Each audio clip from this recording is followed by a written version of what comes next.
दिल्ली की रातें यूं तो हमेशा तेज रफ्तार और रोशनी से लबरेज होती हैं, पर जब अकेलापन दिल के भीतर बैठ जाए तो सबसे रोशन शहर भी अंधकार से भरा लगता है।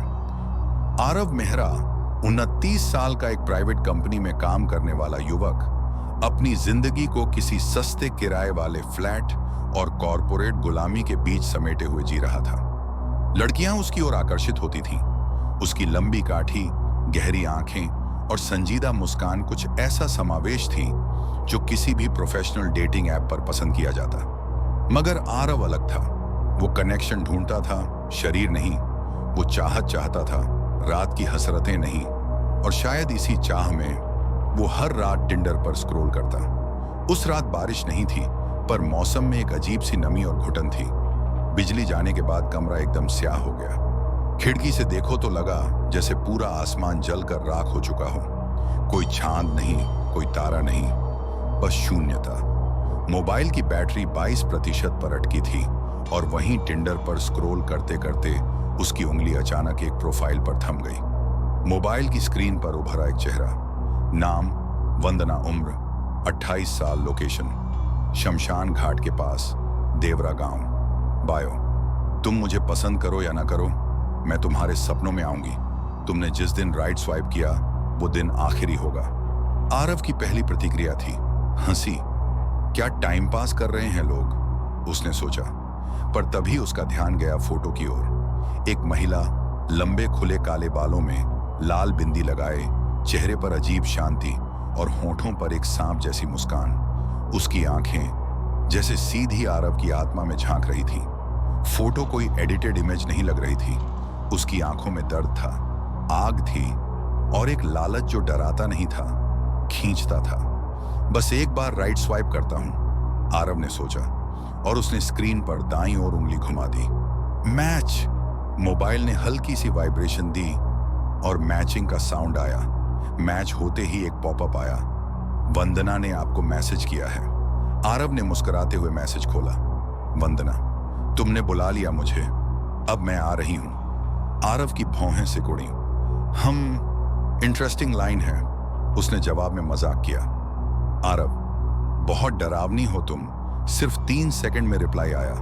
वंदना, तुम्हें डर की असली परिभाषा अभी मालूम नहीं। आरव के चेहरे की मुस्कान अचानक हल्की हो गई। उसने मोबाइल एक पल के लिए नीचे रखा, फिर दोबारा उठाया।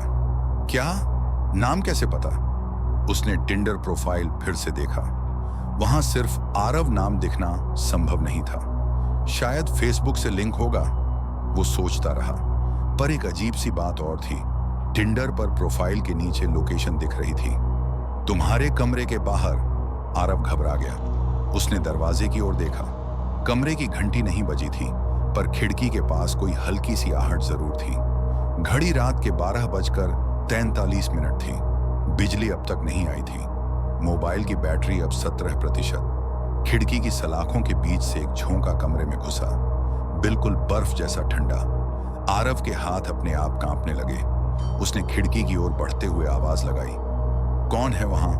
कोई जवाब नहीं आया, बस एक धीमी सी सरसराहट, जैसे साड़ी का पल्लू जमीन पर घिसटता हो। और तभी मोबाइल पर फिर से नोटिफिकेशन आया। वंदना, तुमने मुझे देख लिया होता, पर अभी तुम तैयार नहीं हो। आरव ने मोबाइल का स्क्रीन लॉक कर दिया, पर उंगलियां कांप रही थीं। अगली सुबह जब वो ऑफिस नहीं गया तो उसका ध्यान फिर से उस प्रोफाइल पर गया। उसे लगा कहीं ये सब कोई हैकिंग या ट्रोलिंग तो नहीं। उसने स्क्रीनशॉट लेकर गूगल इमेज पर सर्च किया। एक पुराना अखबार सामने आया। देवरा गांव में युवती की रहस्यमयी मौत, आत्मा के भटकने की खबरें। नाम वंदना सिंह, मृत्यु 1986, आग में जलकर मृत्यु स्थान शमशान घाट, देवरा गांव। आरव के होठों से आवाज नहीं निकली। उसके मोबाइल पर वही तस्वीर थी, सिर पर लाल बिंदी वाली वही महिला। रात को फिर वही प्रोफाइल एक्टिव हुई। इस बार वंदना ने एक और मैसेज भेजा। तुमने मुझे चुना है आरव, अब मैं तुम्हें चुनूंगी, जीवन के लिए या मृत्यु के लिए, ये तुम्हारे प्रेम पर निर्भर करेगा। आरव समझ नहीं पा रहा था कि यह कोई डरावना मजाक है, कोई ऐप बग या सच में कुछ है। खिड़की की ओर नजर दौड़ाई तो एक लाल साड़ी की झलक दिखी और वो पल जब डर और आकर्षण एक ही सांस में समा जाए, वही था। क्या वंदना सच में आत्मा है या कोई रहस्यमयी महिला जो आरव को अपनी ओर खींच रही है? क्या टिंडर की दुनिया में अब मौत का मैच शुरू हो चुका है? आरव के मन में एक अजीब खिंचाव था, एक ऐसा आंतरिक आदेश जिसे उसने समझना चाहा पर समझ नहीं पाया। पिछली रात की बात अब तक उसके दिमाग में घूम रही थी। वंदना की प्रोफाइल, उसका अजीब मैसेज और सबसे डरावनी बात, उसका नाम जानना। सुबह होते ही उसने ऑफिस को कॉल किया। सर, आज थोड़ा अस्वस्थ महसूस कर रहा हूं, छुट्टी चाहिए। छुट्टी मिल गई। आरव ने लैपटॉप खोला और देवरा गांव गूगल किया। जगह का नाम उसे न कभी पहले सुनाई दिया था, न ही उसने वहां कभी कोई रिश्ता महसूस किया था। फिर भी उस नाम में एक आकर्षण था, जैसे किसी पुराने जन्म का रास्ता हो। मैप्स पर उसने लोकेशन सेट की। दूरी थी लगभग 200 किलोमीटर। यूपी के भीतर एक गुमनाम सा गांव जो न हाईवे से जुड़ा था, न किसी टूरिस्ट मैप पर दर्ज। उसे खुद पर आश्चर्य हो रहा था कि वह क्यों इतना आतुर था वहां जाने को। जैसे ही आरव दिल्ली से बाहर निकला, सड़कों ने अपना चेहरा बदलना शुरू कर दिया। हाईवे की चिकनाई अब मिट्टी के उबड़ खाबड़ रास्तों में बदल रही थी। दूर दूर तक खेत और बीच बीच में अजनबी सूनी झोपड़ियां।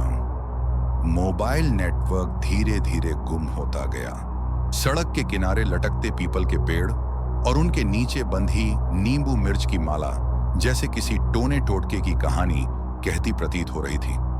लगभग 5 घंटे की ड्राइव के बाद दोपहर की ढलती धूप में उसे देवरा गांव का पहला निशान मिला। एक जर्जर सी पट्टी जिस पर लिखा था, स्वागत है देवरा ग्राम में, जहां सब कुछ वैसा नहीं होता जैसा दिखता है। आरव चौंका पर फिर मुस्कुरा दिया। क्या बढ़िया सेंस ऑफ ह्यूमर है गांव वालों का। मगर अंदर जाते ही माहौल बदल गया।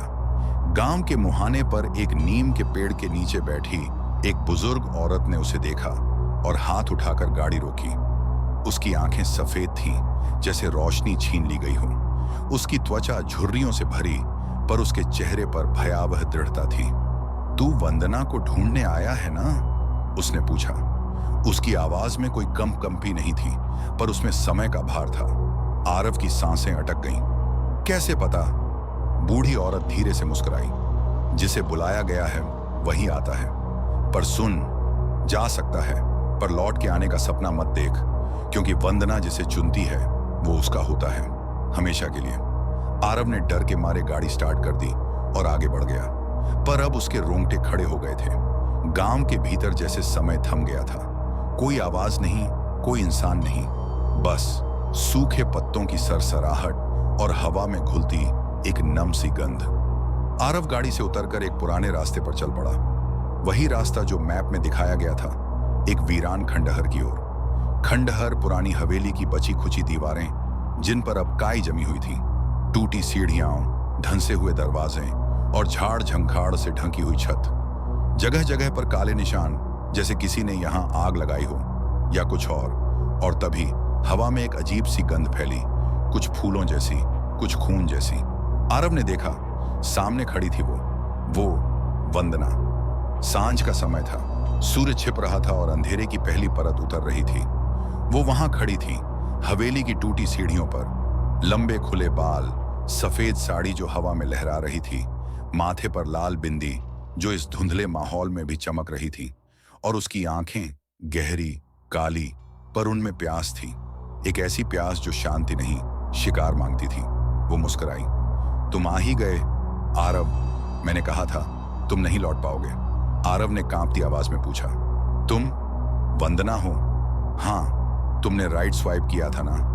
अब मैं रियलिटी में हूं, पर ध्यान रखना, मैं जिस्म नहीं हूं, मैं साया हूं। उसके शब्द हवा में नहीं, आरव के शरीर में गूंजे। एक झटका सा लगा उसे। उसके पांव पीछे हटे, पर शरीर जैसे किसी अदृश्य बंधन से बंध गया हो। वो नीचे उतरी, हर कदम जैसे हवा में उठता हो, जमीन को छुए बिना। वो आरव के बहुत पास आ गई, इतनी कि उसकी सांसों की ठंडक आरव की गर्दन पर महसूस होने लगी। उसने फुसफुसाकर कहा, तुम मुझे पसंद करो या न करो, अब मैं तुम्हारे सपनों में नहीं, तुम्हारी हकीकत में रहूंगी। आरव का दिल तेजी से धड़कने लगा। उसने पीछे हटने की कोशिश की, लेकिन उसके पैरों ने जैसे जमीन छोड़ दी थी।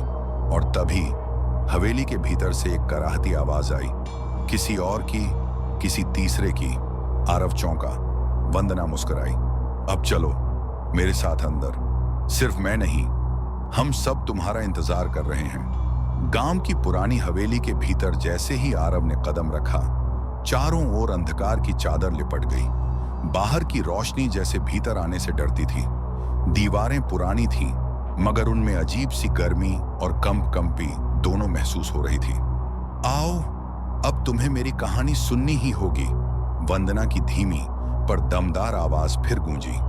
जैसे ही उसने हाथ बढ़ाया, आरव की आंखों के सामने समय की दीवारें पिघलने लगीं। वक्त वापस लौटता है। देवरा गांव, जहां मिट्टी के कच्चे घर थे, बैलगाड़ियां थीं और हवाओं में इत्र की नहीं, ईंधन की गंध थी। पर इसी घिसे पिटे माहौल में थी वंदना, गांव की सबसे अलग, सबसे अनोखी लड़की। वो सुंदर थी, इतनी कि लोग उसे देवी समझते थे, पर सुंदरता ही उसका अपराध बन गई। वो पढ़ी लिखी थी, शहर से लौटी थी, और उसका दिल एक लड़के, रघु, पर आ गया था। रघु भी उससे मोहब्बत करता था। दोनों अक्सर नदी किनारे मिलते, पेड़ों की ओट में सपने बुनते। पर गांव की बंद सोच, जाति की बेड़ियां और लोगों का जहर उन्हें चैन से जीने नहीं दे सका।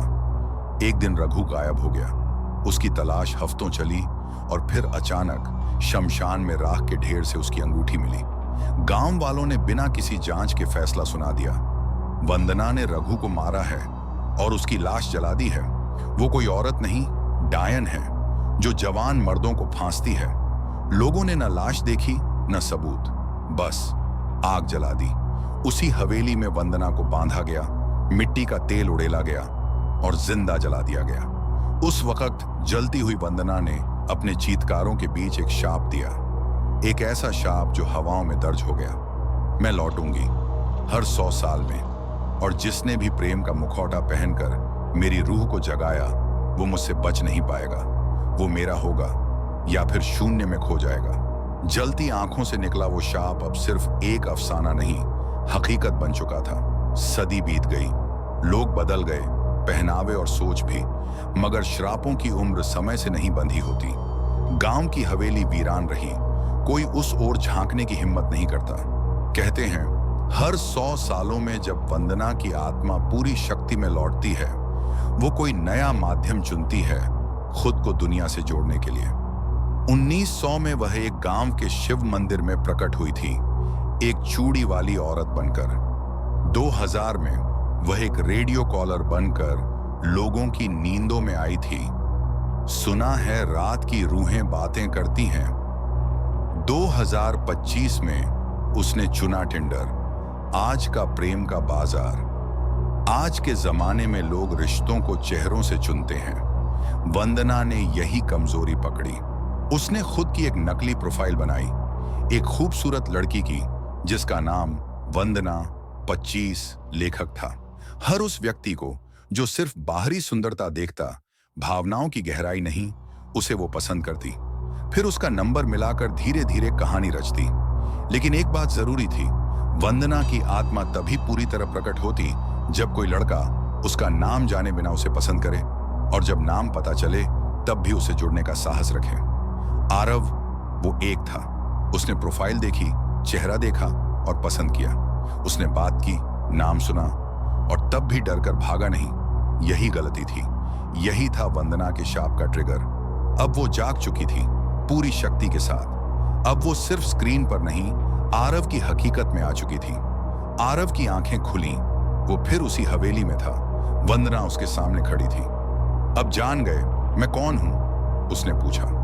आरव कांपता हुआ बोला, तुम्हारा बदला मुझसे क्यों? वंदना का चेहरा पिघलते मोम जैसा हो गया, कभी सुंदर, कभी सड़ी लाश जैसा। क्योंकि तुमने मेरा दरवाजा खोला है, तुमने मुझे फिर से जागने दिया है। अब या तो मेरे बन जाओ या उसी राख में जल जाओ जहां मेरा प्रेम जलाया गया था। हवेली के भीतर रात गहराने लगी थी, और बाहर कोई पत्ता भी हिलता तो उसकी सरसराहट दिल चीर जाती। वंदना ने धीरे से आरव का हाथ थामा। उसके स्पर्श में न गर्मी थी न जीवन, सिर्फ बर्फ की तरह जमी हुई एक उदासी थी। दोनों एक दूसरे के पास लेटे थे, पर वो रात कोई आम रात नहीं थी। हर बार जब आरव उसके शरीर को छूता, एक ठंड सी दौड़ जाती उसकी रगों में। उसके सीने से आती सांसों की आवाज बीच बीच में जैसे थम जाती। उसकी उंगलियां कंपाती, होंठ सूख जाते, जैसे कोई धीरे धीरे उसके प्राण खींच रहा हो। लेकिन आरव अब लौट नहीं सकता था। वो मोह में फंस चुका था, या शायद उसे प्रेम हो गया था। वो इस द्वंद्व से बाहर नहीं निकल पा रहा था। तुम्हारा साथ किसी डर से भी बड़ा है, उसने कहा। वंदना मुस्कुराई, लेकिन उसकी आंखों में कोई सुकून नहीं था, बस इंतजार, कोई ऐसा अंत जिसे वो वर्षों से चाहती थी। रात के दूसरे पहर में वंदना ने आरव का हाथ थामा और कहा, चलो, तुम्हें कुछ दिखाना है। वे हवेली से बाहर निकले। रात की चांदनी उनके पीछे थी और आगे अंधेरे में एक पहाड़ी की ओर पगचापें बढ़ने लगी। यह पहाड़ी गांव के आखिरी छोर पर थी। लोग इसे शाप की छोटी कहते थे, जहां से कभी किसी प्रेमी जोड़े ने छलांग लगाई थी। यहां पहुंचकर वंदना ने हवा में हाथ फैलाया और कहा, यही मेरी आत्मा हर 100 सालों में जागती है और यही इसे मुक्ति चाहिए। आरव स्तब्ध रह गया। अगर तुम मुझसे सच में प्रेम करते हो तो मेरी आत्मा को मुक्ति दो, पर याद रखना, मुक्ति का अर्थ है तुम्हारी मृत्यु। आरव पीछे हटने को हुआ, लेकिन उसकी आंखों में प्रेम की छाया अब गहरी हो चुकी थी। उसने पूछा, अगर मैं न दूं ये मुक्ति, तो मैं हर उस इंसान को ऐसे ही फंसाऊंगी जब तक कोई मुझे पूरी तरह अपना न कर ले। आरव ने उसकी आंखों में देखा। अब वहां रोशनी नहीं, बस अंधेरा था, लेकिन एक अजीब सा सुकून भी। अगली रात गांव के सबसे पुराने शमशान घाट में वंदना और आरव फिर मिले। अब वंदना का चेहरा पूरी तरह बदल चुका था। वो अब कोई लड़की नहीं, बल्कि एक पूरी चुड़ैल बन चुकी थी। उसके चेहरे की त्वचा जगह जगह से झूल रही थी, आंखों में खून दौड़ता दिखता था और उसके बाल हवा में किसी नागिन की तरह लहरा रहे थे। पर उसकी आंखों में अब भी वही मोहकता थी, वही इंतजार, वही अनकहा प्रेम। आरव ने एक क्षण को अपने डर को किनारे किया। वो उसके पास गया, उसने वंदना को गले लगाया और एक चुंबन दिया। अगली सुबह सूरज की पहली किरण जब शमशान घाट पर पड़ी, वहां सिर्फ राख थी। ना वंदना थी, ना आरव, बस हवा में एक धीमी सी आवाज गूंज रही थी, अब मुझे मुक्ति मिली, पर क्या तुझे जीवन मिला? आरव। कुछ महीने बाद एक नई लड़की, नेहा, अपने मोबाइल पर टिंडर देख रही थी। स्क्रीन पर एक नया प्रोफाइल पॉप हुआ, वंदना 25, लेखक, लव के लिए फिर से ढूंढ रहा हूं। नेहा ने स्क्रीन को देखा और मुस्कुराई। उसने स्वाइप राइट कर दिया। फिर मोबाइल की स्क्रीन हल्की ब्लिंक हुई और एक नई चैट शुरू हुई। हाय, मैं जैसे देखता हूं वैसे ही तुम्हारी आत्मा दिखती है। वंदना को मुक्ति नहीं मिली, या शायद आरव की आत्मा अब उसके साथ जुड़ चुकी है। अब वंदना अकेली नहीं, उसके साथ आरव की भूखी रूह भी है, प्रेम के नाम पर अगला शिकार ढूंढती हुई।